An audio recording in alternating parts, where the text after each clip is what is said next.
Hari ini kami berbesar hati untuk mempersembahkan salah satu daripada khutbah yang penuh persepsi ini, bertajuk Kitab Surangama, 4 ajaran jelas mengenai kesucian, penutup dan mendirikan sebuah tempat untuk kesedaran. Bahagian 4 daripada 8 dalam rancangan antara guru dengan anak murid, diberikan dalam bahasa Inggeris pada 24 hari bulan Disember 2018.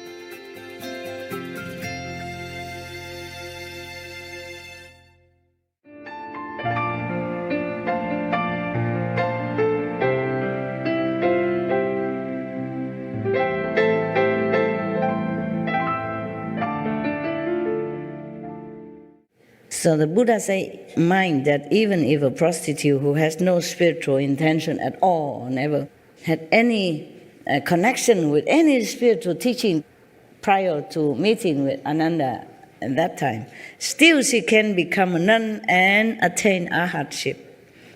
That's a big deal, arhatship, very high, bodhisattva. Therefore, how can you not? That's what he meant, okay? His assembly, yeah. And you also, of course.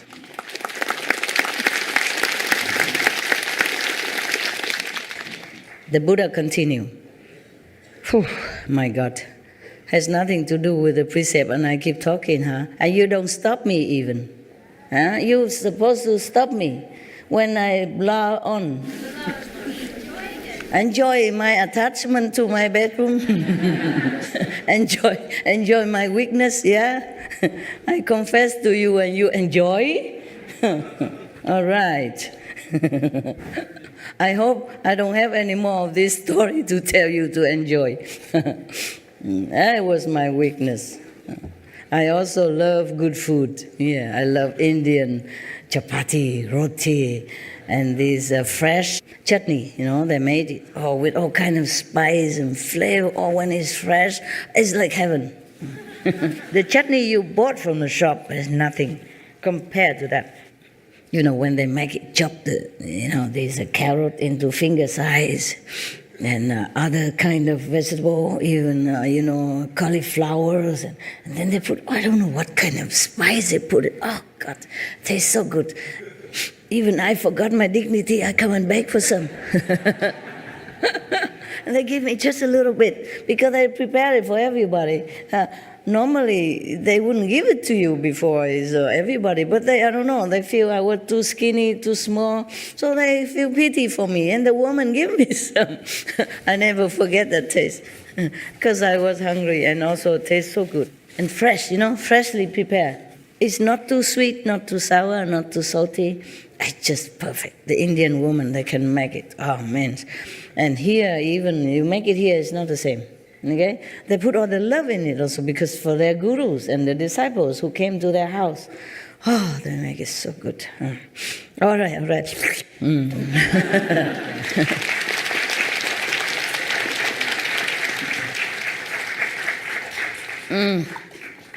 I don't look like a nun or monk anymore, but I really ate only once today. When you eat only once a day, you're not as hungry as when you eat more times. It's funny. The less you eat, the less appetite. The less you eat, the less you want. If you eat breakfast already, then lunch and dinner taste good.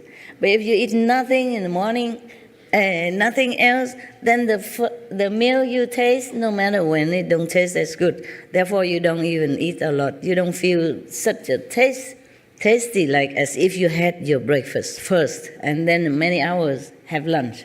If you have no breakfast, you just eat, but you don't feel. It feels okay, but not no big deal. Now, the Buddha continue, and those in the final age who wish to sit in a bodhimanda, meaning sit in the meditation, the enlightening meditation method.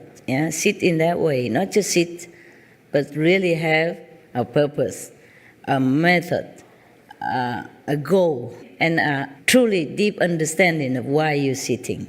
Otherwise, you just sit, no use. There's one more advice for you. If you want to sit longer without moving much, you have to sit full lotus. I cannot do it here because is not very favorable here. If you sit in the full lotus position, you can sit longer. Although it might be uncomfortable at first, yeah? But after a while, you get used to it. See it or not?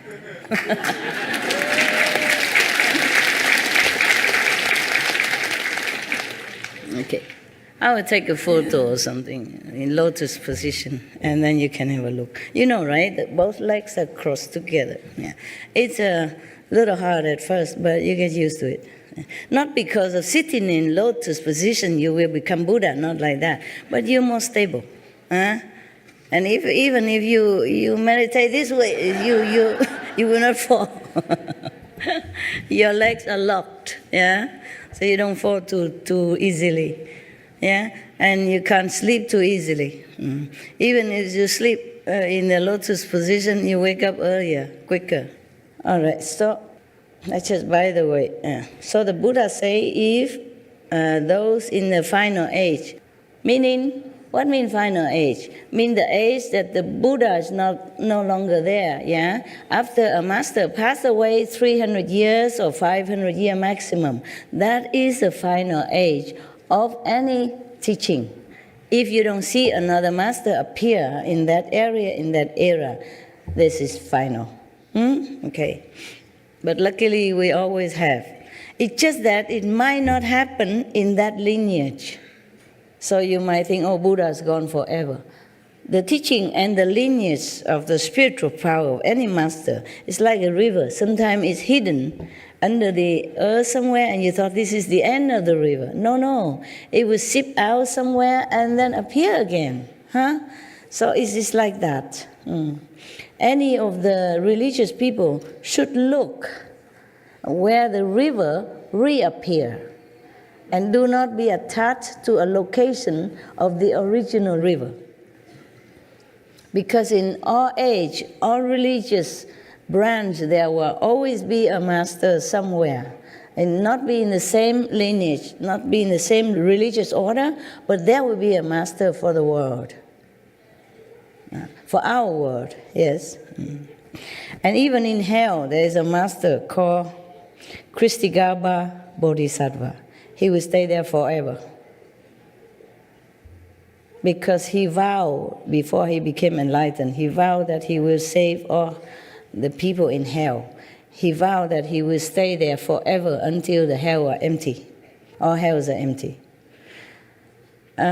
He say, if all hell's not empty, he will not take on the Buddha's position or fruit.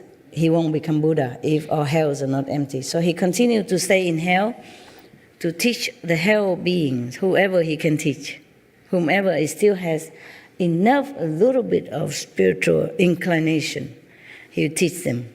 And then slowly he bring others also to the understanding of the truth, and then continue further teaching, and then release their karma, or because of that, their karma will be lessened or cleansed, and then they can reincarnate as a human being or a diva or asura, and then continue further. Yeah. That is Kristigaba Bodhisattva. Oh, there are endless sutras in Buddhism I like very much. Maybe one day I will read you this Kristigaba Sutra. Yes, it's very interesting. He talked about...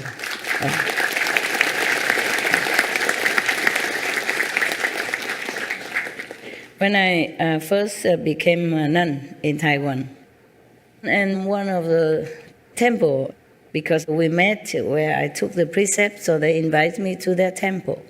And the monks and nuns, normally, many of them, they go out to recite the sutra when somebody dies. And their relatives invite them to come recite sutra to help to liberate the soul of the dead for 49 days. Or some days at least, yeah, some weeks. And these monks and nuns also do that job, and they also asked me to come along.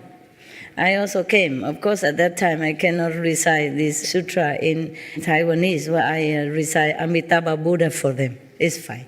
And they recite theirs. I just recite quietly, and the 5 names, yeah, at that time. And later I saw they cook with chickens and ducks and porks and stuff like that. So after their session, I called the monks and nuns in the temple. I called them and said, this is no.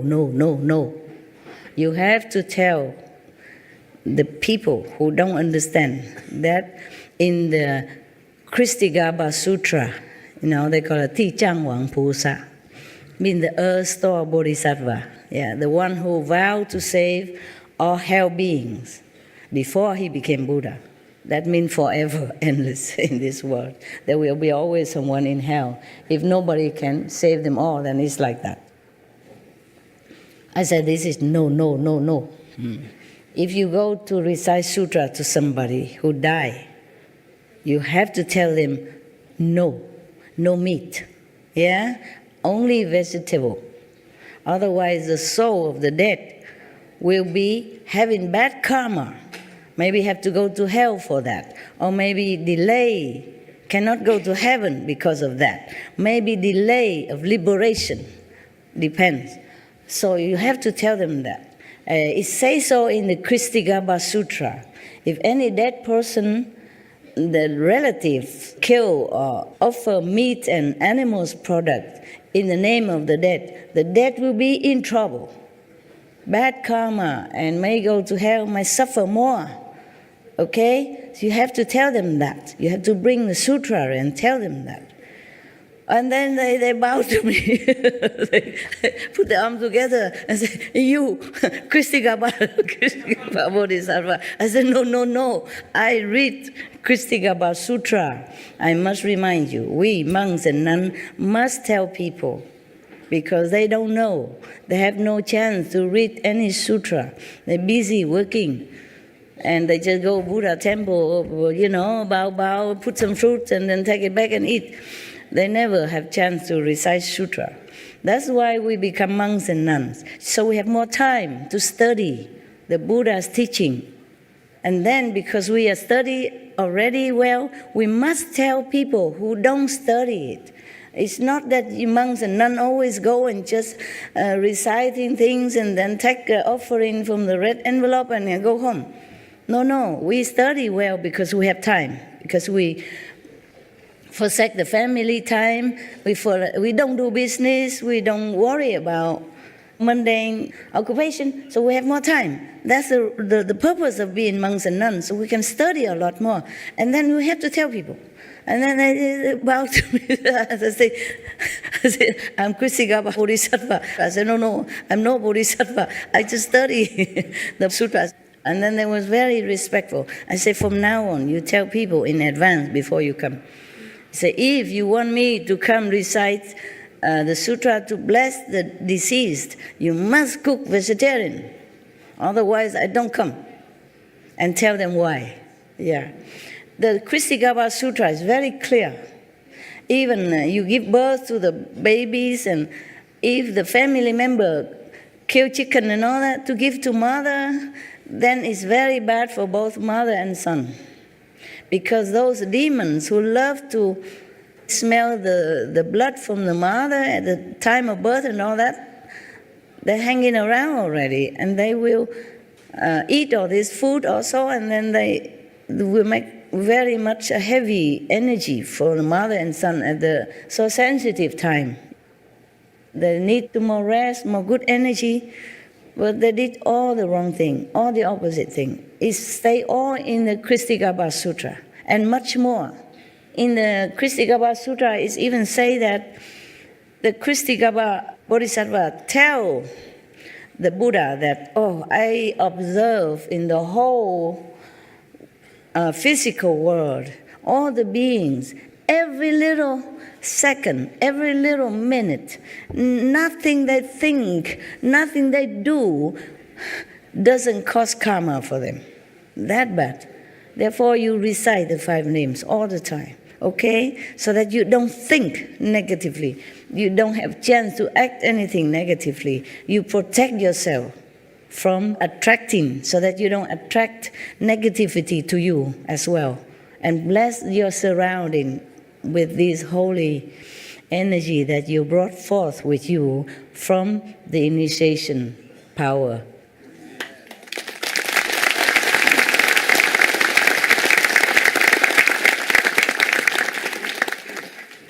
So the Buddha say, those in the final age who wish to sit in a bodhimanda, enlightening meditation, must first hold the pure precepts of a bhikshu, of a monk, okay? To do so, they must find as their teacher a foremost Shramana who is pure in the precepts. You mean some of the monk-like, yeah? If they do not encounter a member of the Sangha who is truly pure, at least somebody like a lay person but take precepts, okay? Because Buddha has different precepts for different kind of disciples. 250 precepts, okay? But of course some of them are light precepts. So you can can modify it a bit. Like for example, in the Buddha's time, the nuns and monks take shower only every 2 weeks. That the Buddha said you can modify it. He told Ananda like that, okay? Many other are more strict, yeah. Some I cannot tell you because you are not a monks and nuns, okay? I just tell, that is a simple, I can tell, but many more I cannot. Or like if you eat in the assembly, you take from public kitchen food or offering, you don't cover the vegetable with rice, or you don't cover the rice with food. Meaning you just do proportionately what you need. Because sometimes if you like more vegetable, okay, then you try to cover the rice so that people don't see how much vegetable you take. Or you don't try to cover the vegetable on top of the rice so the people don't know how much rice you take because you love that kind of rice. Rice is not always white rice. India, they have delicious rice. That's why. You understand? Yeah.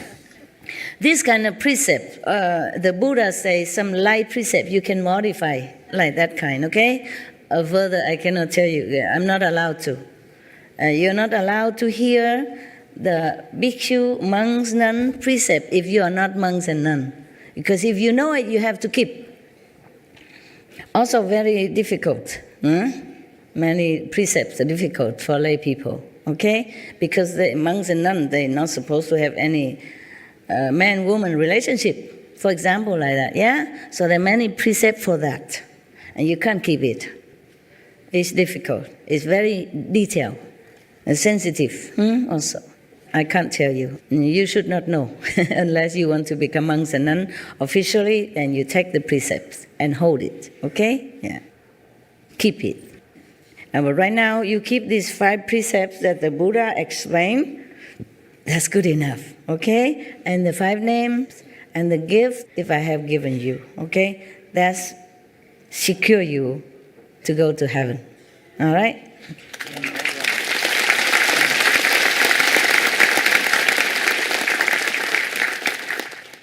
So the Buddha emphasized again and again.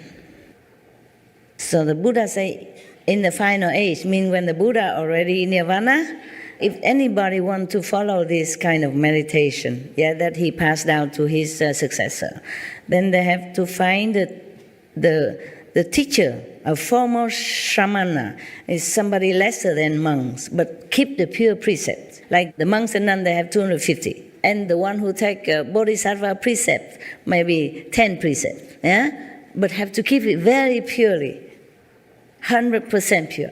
And the other normal 5 precepts. Therefore, the Buddha said you have to find somebody, foremost one, to keep the pure precept, like the 10 precepts, okay? All the 8 way of vegetarian, like last time I explained to you. Then that person can transmit the Dharma to you.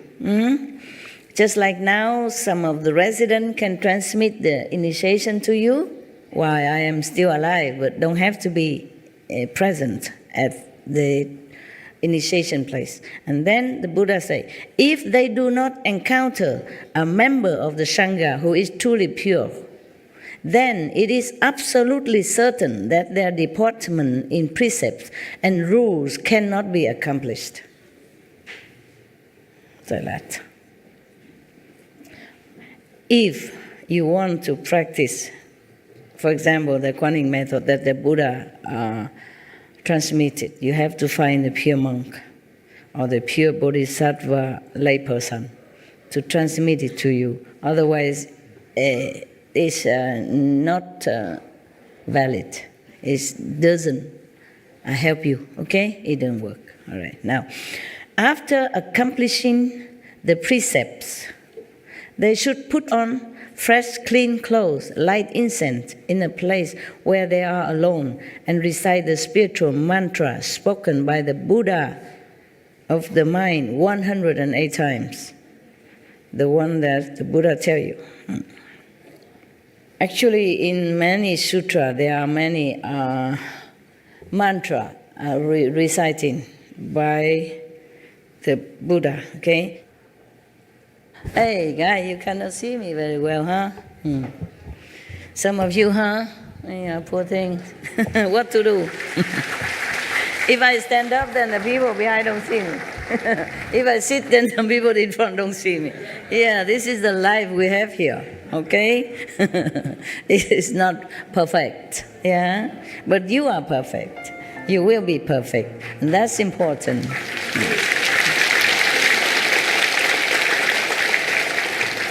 The world can be perfect or not perfect, but we should be perfect.